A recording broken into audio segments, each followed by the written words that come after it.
Halo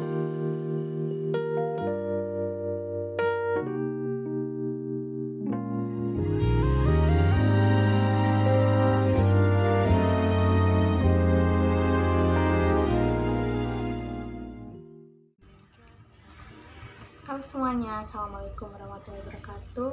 Kembali lagi dengan saya di Learning Journal yang kelima. Kali ini saya akan membahas materi tentang dokumenter kritis dan reflektif yang sudah dipaparkan dan dipresentasikan oleh teman-teman saya pada pertemuan kemarin. Mungkin langsung saja ke pembahasan yang pertama, yaitu tentang pengertian dokumenter kritis dan reflektif itu sendiri. Nah, sebenarnya apa sih atau bagaimana sih dokumenter kritis dan reflektif itu? Nah, jadi kita akan membahasnya satu persatu. Yang pertama ada pengertian dari dokumenter kritis itu sendiri. Jadi dokumenter kritis itu merupakan film dokumenter yang menampilkan rekaman langsung atau video langsung tanpa adanya naskah. Nah, dan juga di film dokumenter kritis ini itu tidak ada voice atau suara di dalam rekamannya. Nah, jadi hanya menggunakan instrumen-instrumen yang sesuai dengan rekaman dalam video tersebut. Nah, dokumenter ini juga membawa para penonton untuk menganalisis secara langsung apa yang terjadi di dalam film atau video tersebut dan pesan apa sih yang ingin disampaikan di dalam film tersebut.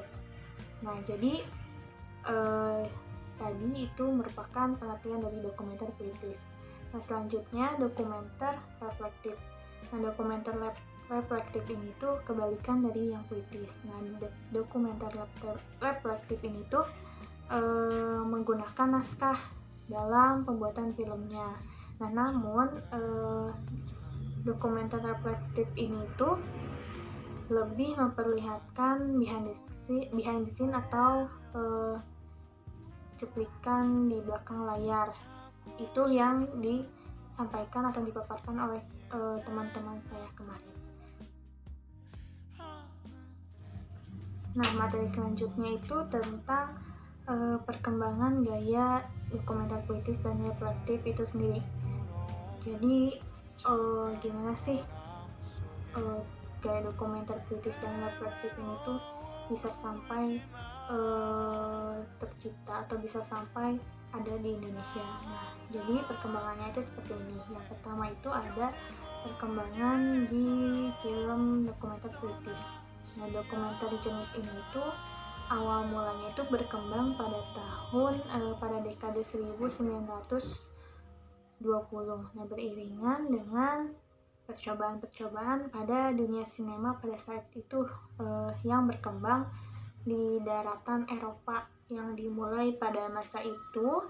Kehadirannya itu untuk melawan tradisi film fiksi Hollywood.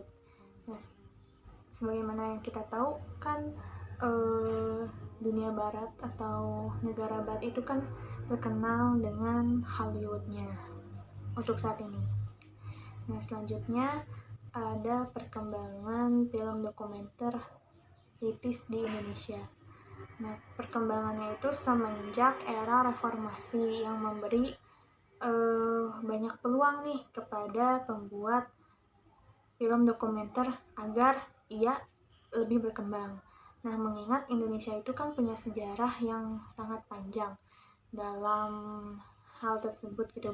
Jadi banyak sekali subjek yang difilmkan menjadi cerita di dalam dokumenter. Nah, perkembangan ini juga bisa ditulis di kemudian dijadikan episode-episode film dokumenter. Nah, tentu saja kan ini akan menjadi sebuah peluang agar film dokumenter ini berkembang serta diharapkan dapat membuat perubahan sosial gitu ataupun penyebaran informasi, bisa juga sebagai media untuk pendidikan. Nah, materi selanjutnya yaitu tentang teknik-teknik penyutradaraan film dokumenter puitis dan reflektif.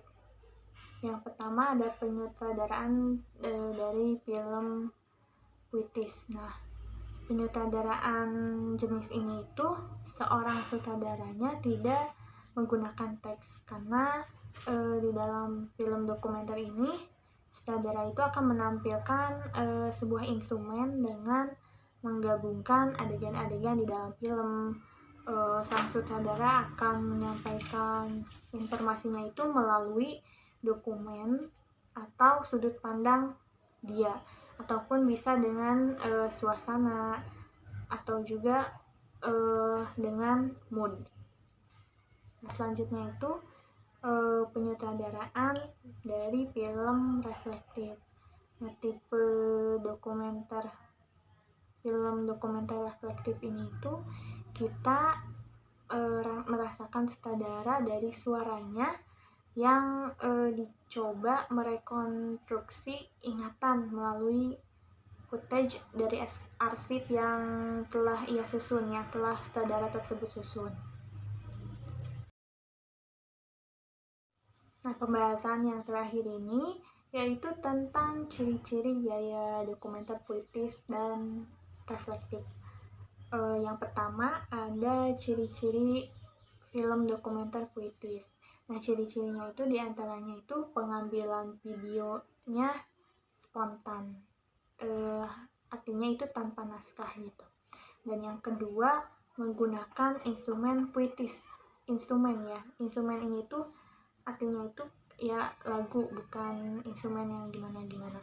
Lalu ciri selanjutnya itu tidak adanya narasi atau teks. Jadi hanya kalau contoh yang diperlihatkan teman-teman saya kemarin itu ya cuman gambar aja gitu, gak ada teks ataupun narasi. Nah, ciri yang selanjutnya itu mengedepankan objek dan subjek. Nah, jadi sisi yang ditonjolkan dalam film dokumenter puitis itu lebih kepada visual kalau menurut saya.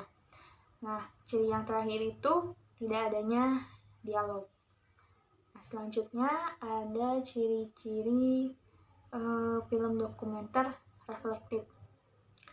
Yang pertama itu narator menjelaskan di sepanjang film dokumenter. Kebalikan nih dari dokumenter puitis. Nah, yang ciri yang kedua itu gabungan instrumen puitis dengan reflektif. Nah, ini juga jadi reflektif itu sama juga gitu kayak puitis, ada instrumennya, cuman bedanya ada yang menjelaskan atau narator yang menjelaskan. Nah, ciri yang terakhir menggunakan teks. Jadi kalau tadi puitis itu kan tanpa teks, sedangkan reflektif itu menggunakan teks, tapi kedua film itu sama-sama menggunakan instrumen yang puitis. Nah, mungkin cukup sekian video learning journal dari saya.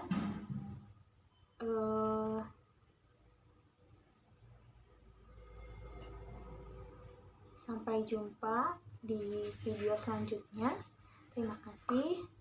Assalamualaikum warahmatullahi wabarakatuh. Yang terbaru metafor reflektif supaya kebenaran itu ternyata benar loh. Benar sih kata anak menunjukkan ini dalam artian ke semua kalangan itu loh, karena ya namanya kayak kebenaran tadi film